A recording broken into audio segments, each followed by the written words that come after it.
listen to me for a second. You weren't born under your sign by accident. This isn't some random spin of the cosmic wheel or a cute personality label that happened to match the day you arrived. That quiet feeling you've carried for years, the one that says, there's more to this than what the magazines and apps tell me. That feeling isn't confusion, it's recognition. Your zodiac sign is a contract, a living agreement your soul made with itself before you ever opened your eyes in this body.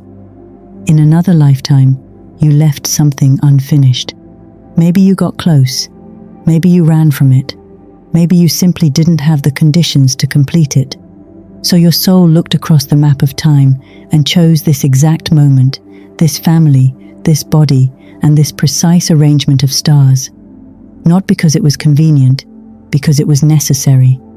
What pop astrology calls your flaws, the stubbornness, the overthinking, the emotional storms, the fear of being seen, or the fear of being alone, those aren't random personality quirks.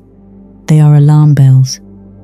They are the exact places your soul is most hungry to grow. The stars didn't put them there to punish you. They put them there so you would finally notice, turn around, and walk the path that was always meant for you.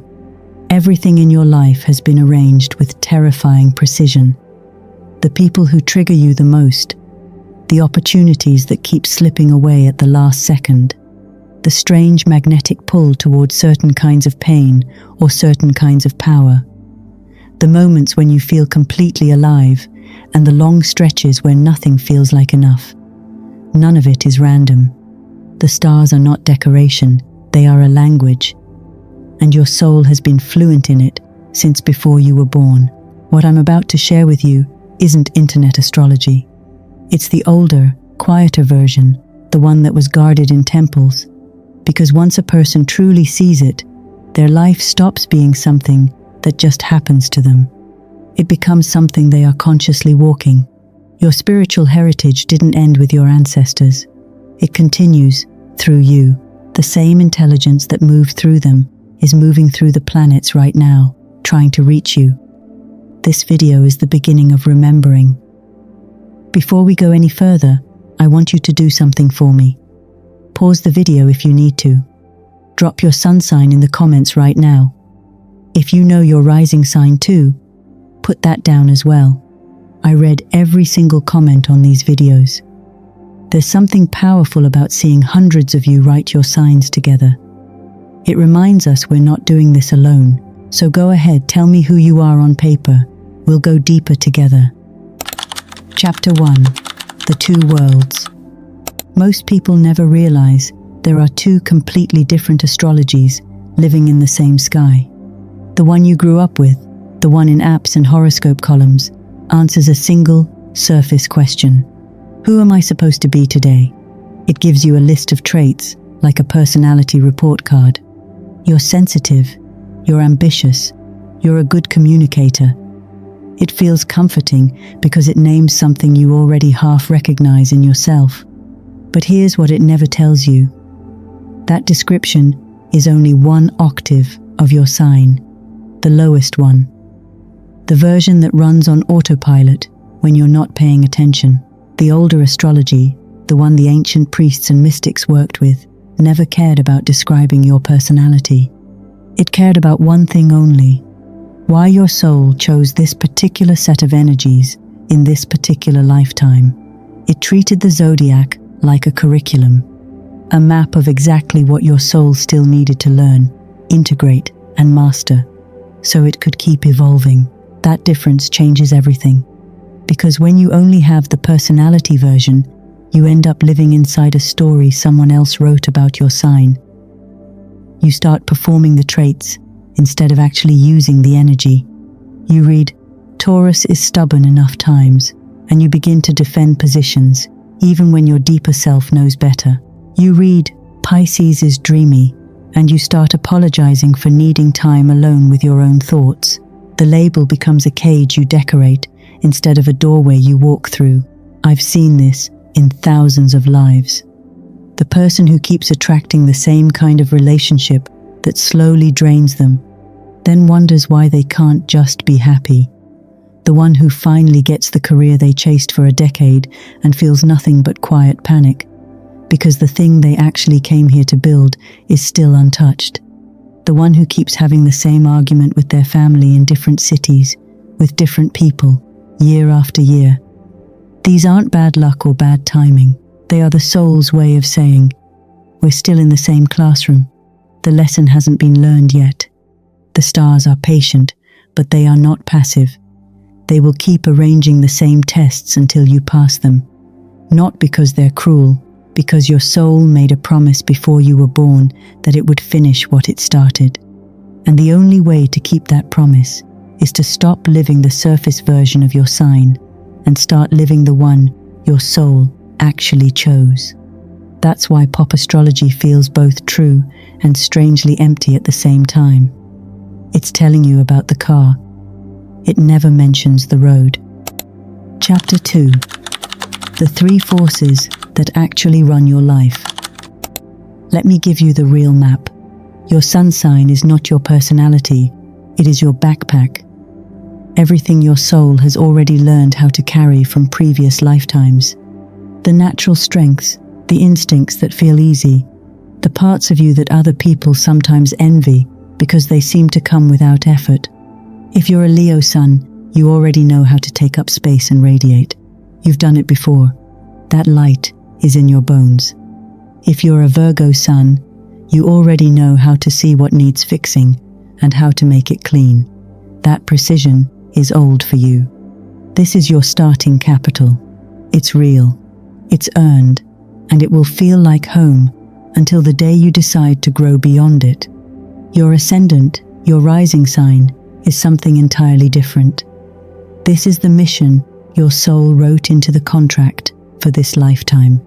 It's the quality you don't yet fully possess, but are obligated to develop. It often feels uncomfortable, foreign, even irritating when you first meet it, because it's not who you already are. It's who you're becoming. If your sun is in Cancer and your rising is in Capricorn, you already know how to nurture and create safety. That part is easy. But this lifetime is asking you to build something that lasts, structures, boundaries, a legacy that doesn't dissolve when feelings get big. The soul is not interested in repeating what it already mastered. It wants the missing piece. And then there's the moon. The moon is the oldest part of you. It's the emotional software you installed lifetimes ago because it kept you alive. It runs in the background, making decisions before your conscious mind even wakes up. When life gets hard, the moon doesn't ask permission. It just takes the wheel and drives you straight back into the familiar pattern, whether that pattern still serves you or not. I've watched people with moon in Libra stay in dead relationships for years because the moon would rather have company than truth. I've seen moon in Scorpio, people destroy something beautiful the moment it starts to feel safe, because safety feels like a trap. Their nervous system never learned to trust. The moon isn't evil. It's loyal to the version of you that survived the past. But this lifetime is not about surviving anymore. It's about evolving. These 3 forces are in constant conversation inside you. Your sun says, this is what I already know how to do. Your ascendant says, this is what we came here to learn. Your moon says, but this is what has always kept us safe. And right now, as you're listening to this, one of those voices is louder than the others in your life. You can probably feel which one. The beautiful and sometimes brutal part is this: the tension between them was never an accident. Your soul set it up this way, on purpose. The push and pull, the moments of friction, the strange timing of opportunities and losses. All of it was designed so you would be forced to choose growth over comfort at exactly the right moments. Not because the universe is testing you for fun, because your spiritual lineage depends on you remembering how to walk this path consciously. The same intelligence that guided your ancestors is still moving through the sky. It didn't stop when they left their bodies. It kept going. and now it's speaking through the exact configuration you were born into. This is why certain patterns keep returning. This is why some doors only open after you've done the thing that scares you. This is why you sometimes feel an almost physical pull toward people or situations that embody the energy your ascendant carries. Your soul is not confused. It is extremely precise, and it has been waiting for you to hear this. Chapter 3: Opposites, Octaves, and the One Big Story. Now that you can see the three forces inside you, Sun, Ascendant, Moon, let's zoom out. Because your sign doesn't exist in isolation. Nothing in your life does. Every sign has an opposite that holds exactly what you're here to integrate.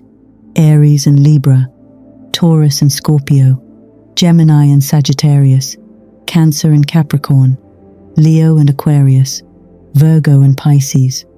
These aren't random pairs drawn on a circle. They are mirrors. They are medicine.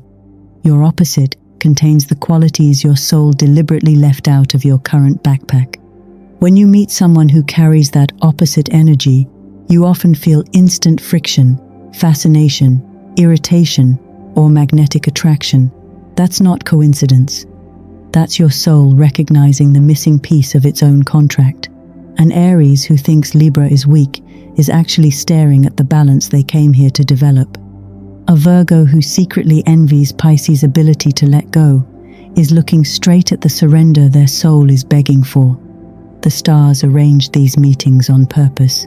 The push, the pull, the arguments that feel too familiar, the relationships that won't let you stay the same. They are all part of the curriculum.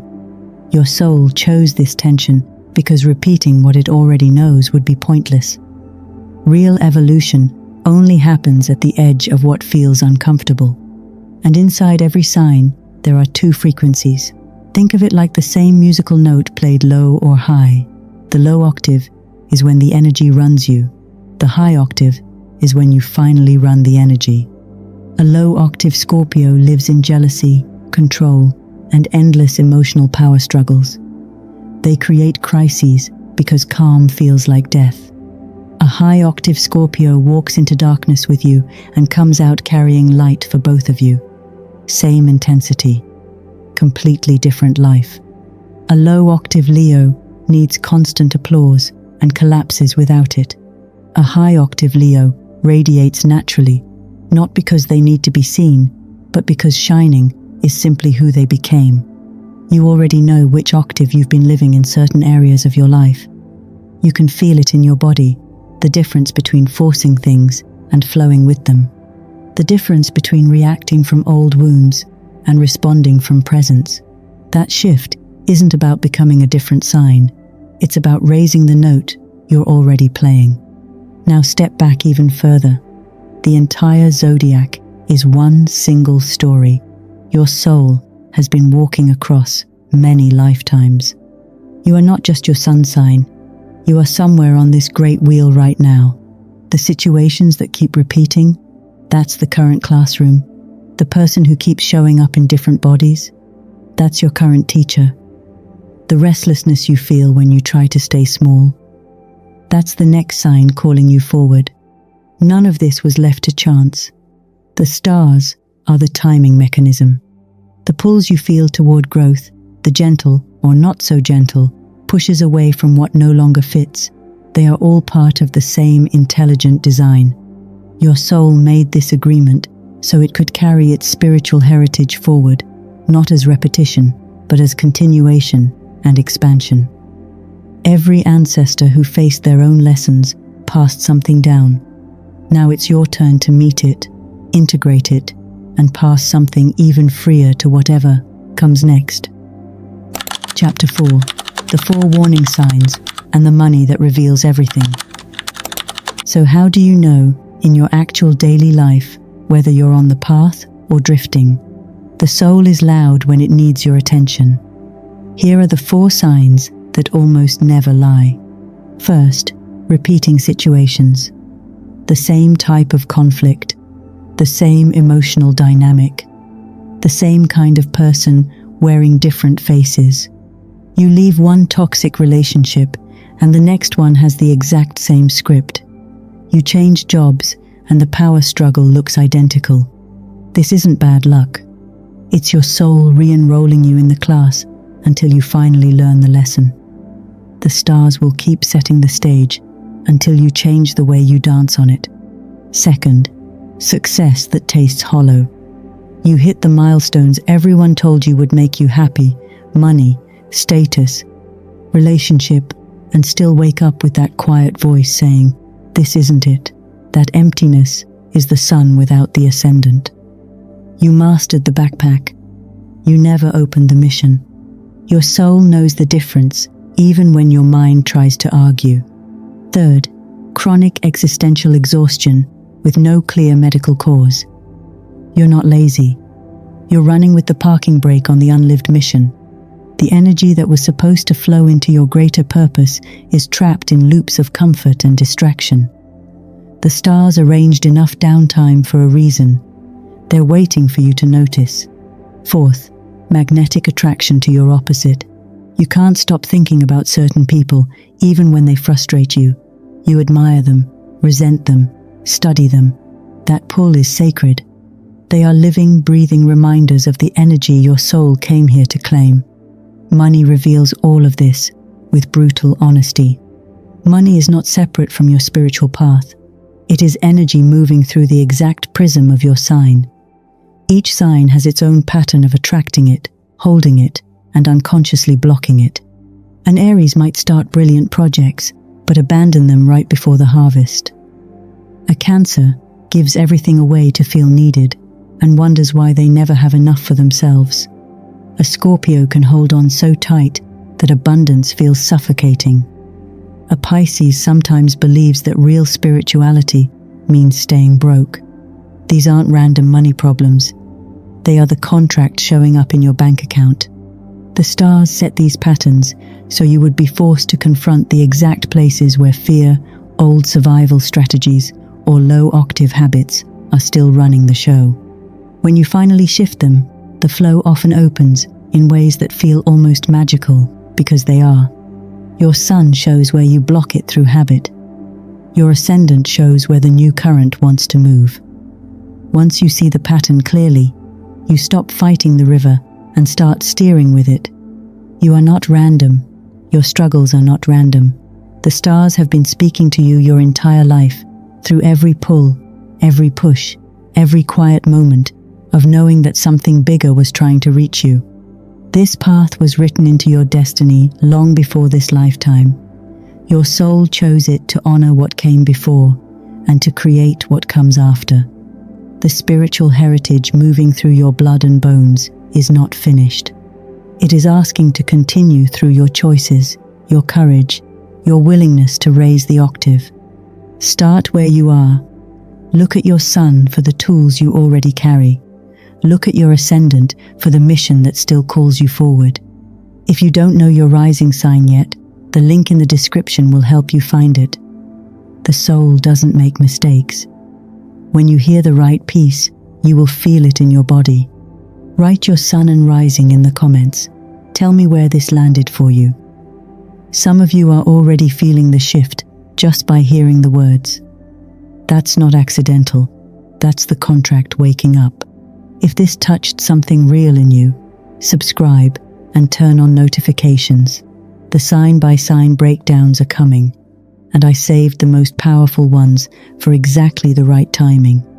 And if you want this knowing to stay alive in your daily life, instead of fading back into old patterns, come join the Telegram channel. That's where the real conversation continues. Daily reminders, practices, answers to your specific questions, and the support of others walking the same wheel. You already have everything you need. The stars arranged it that way. Now it's time to remember, to choose, and to walk. I'll see you in the next one. Until then, listen to the pull. It knows your name.